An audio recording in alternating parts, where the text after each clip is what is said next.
নমস্কার বন্ধুরা। তো আজকের আমি তোমাদেরকে একটু চাল কুমড়ো রান্না করে দেখাবো। চাল কুমড়ো বা ছাঁচি কুমড়ো আমরা বলি, তো অনেকে চাল কুমড়ো বলে। তো এই যে দেখো, এটা আমার শাশুড়ি মা আজকে কেটে দিয়েছেন, খুব মিহি করে একদম কি সুন্দর করে ঝিরিঝিরি করে কেটে দিয়েছেন, পুরো আলু ভাজার মতো করে কেটে দিয়েছেন। তো আমি এতটা মিহি করতে পারি না, তো ওই জন্য ওনার কাছে একটু নিয়ে গিয়েছিলাম।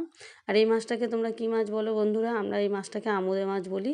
তো এই মাছটাকে আমি খুব সুন্দর করে ভেজে নিয়েছিলাম হলুদ আর লবণ মাখিয়ে।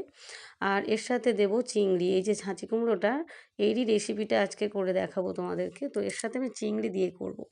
তো প্রথমে আমি চিংড়িগুলোকে পরিষ্কার করে নিয়ে হলুদ আর লবণ মাখিয়ে প্রথমে ভেজে নিয়ে তুলে নিলাম।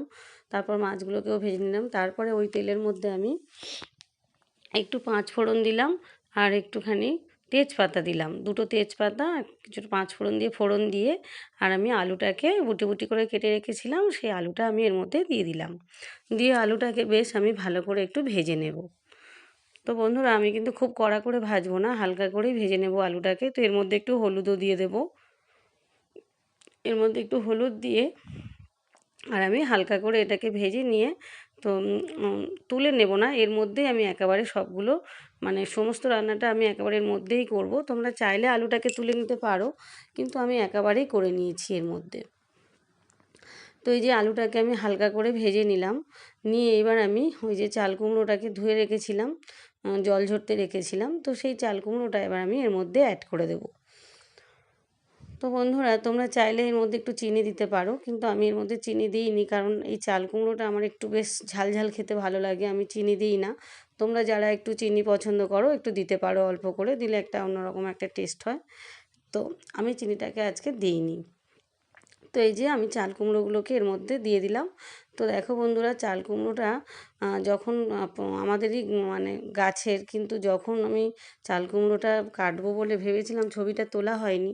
মানে কি সুন্দর দেখতে ছিল চাল কুমড়োটা, তো সেটা ছবিটা তোলা হয়নি, সেটা আমি তখন আমার অতটা মনে ছিল না। তো কাটার পরে এই যে আমি দেখলাম এত সুন্দর করে আমার শাশুড়ি মা কেটে দিয়েছেন। উনি এই যে চাল কুমড়ো বা বাঁধাকপি এগুলো এত সুন্দর কাটেন। আর এই মশলাটা আমি করে নিয়েছি, শিলনোড়াতেই বেটে নিয়েছি। মশলাতে কী কী দিয়েছি তোমাদেরকে একটু বলি। একটুখানি আদার টুকরো দিয়েছি, আর 1 চামচ জিরে, 1 চামচ গোটা জিরে, 1 চামচ গোটা ধনে, আর 1 চামচ মৌরি আমি একসাথে মিক্সড করে বেটে নিয়েছি। তো দেখো বন্ধুরা, এই যে আমি একটু লবণ দিয়ে আর হলুদ দিয়ে আমি ঢাকা দিয়ে রেখেছিলাম। তো দেখো কতটা পরিমাণ জল উঠে গেছে। তো এর মধ্যে এবার আমি মশলাটাকে অ্যাড করে দিলাম, দিয়ে আমি একটু শুকনো লঙ্কার গুঁড়ো এর মধ্যে দিয়ে দিলাম, দিয়ে এবার একটু সর্ষের তেলের মধ্যে দিয়ে দেব, দিয়ে তারপরে আমি এটাকে কষিয়ে নেব। আর এর মধ্যে কিন্তু বন্ধুরা আমি এক্সট্রা কোনো জল কিন্তু দেব না, কারণ দেখো তোমরা কতটা জল উঠেছে এর মধ্যে। তো আমি কিন্তু এক্সট্রা এর মধ্যে কোনো জল আর অ্যাড করব না, এই জলেতেই কিন্তু এটা সেদ্ধ হয়ে যাবে। আমার কিন্তু আর কোনো জল দিতে লাগবে না। তো বন্ধুরা, অনেকে কি করে, বা আমিও দেখেছি আমার মা কাকিমারাও করতেন, তারা করতেন এটাকে আলাদা করে একটু ভালো করে মানে জলটাকে ঝাড়িয়ে নিয়ে তারপরে তেলের উপর সব কিছু কষিয়ে দিয়ে অল্প একটু জল দিয়ে তারপর এটা করে নেন। কিন্তু আমি সেইভাবে করিনি, আমি একেবারে এর মধ্যে যে জলটা উঠেছে এই জলেতেই আমি পুরো সেদ্ধ করে নেবো, এটাকে আমি আর ঝাড়িয়ে নিইনি। তো চিংড়িটাকেও আমি দিয়ে দিলাম, ভাজা চিংড়ি ছিল, আমি আমার পরিমাণ মতো চিংড়িটাকেও দিয়ে দিলাম।